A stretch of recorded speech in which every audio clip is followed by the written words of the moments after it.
Our final cornerstone is Pat Walker.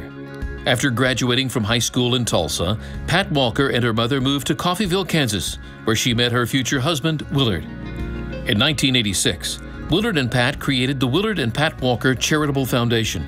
Many awards have been bestowed upon Pat in recognition of her philanthropy, including the 2002 American Heart Association Tiffany Award, the Distinguished Service Award from the Razorback Foundation, and the University of Arkansas for Medical Sciences Distinguished Service Award.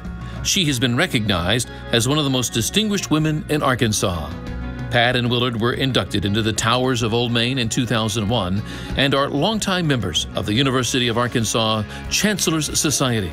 In 1996, the Pat Walker Theater was dedicated at the Springdale High School. The Pat Walker Health Center was dedicated in November 2004 at the University of Arkansas Fayetteville campus. In 2007, the University of the Ozarks dedicated the Pat Walker Teacher Education Program. The Pat Walker Center for Seniors at Washington Regional Medical Center was opened in April 2008, recognizing Pat as a role model for senior adults. In 2010, Arkansas Children's Hospital named the Pat Walker Neonatal Intensive Care Unit in honor of Pat's commitment to health care. Many other Northwest Arkansas organizations have received the philanthropic support of the Walker Charitable Foundation, including Ozark Guidance, Circle of Life Hospice, the Jones Center for Families, the Fayetteville Public Library, the Springdale Public Library, and Crystal Bridges. Also, many scholarships bearing the Walker name have been set up across the state to enable students to further their education and reach their full potential in life. I've been so privileged to know Pat and the Walker family for many, many years. And as I was invited into their home and sat at the table with both she and Willard, the central message was always, we just want to give back.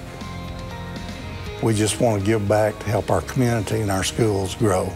Both our grandmother and grandfather were lower income families as they were growing up, and education was just, if you could have an education, you could do anything. And that was so important to both of them, was to be able to try to offer that to whoever they could. They lived in the same house far before they had any money. They haven't moved. They always, same car. Had the same car. They would just trade it in and get a newer model, same color. Yeah. So it was like nobody knew when they got a new car. But just very humble people from the beginning to the end of my grandfather's life. Things are not important to them. Yeah. They know what's important, and that's family and other people. Friends, yeah. If you look at our school system today, you see the Walker family recognized in every imaginable way. The Pat Walker Theater is such a beautiful example. Nanny tells this story about how when they finally got to Springdale, that was home. And she said, I'm not leaving. Willard, this is our home. Springdale is where we're going to be. And that's where they stayed. And that's always been home, and it's very important to them that the city of Springdale and the people of Springdale continue to thrive in this community. For as long as I can remember, my grandparents have been interested in education and helping anybody out there that wanted an education to be able to get one, and just helping everyone become more knowledgeable and able to succeed.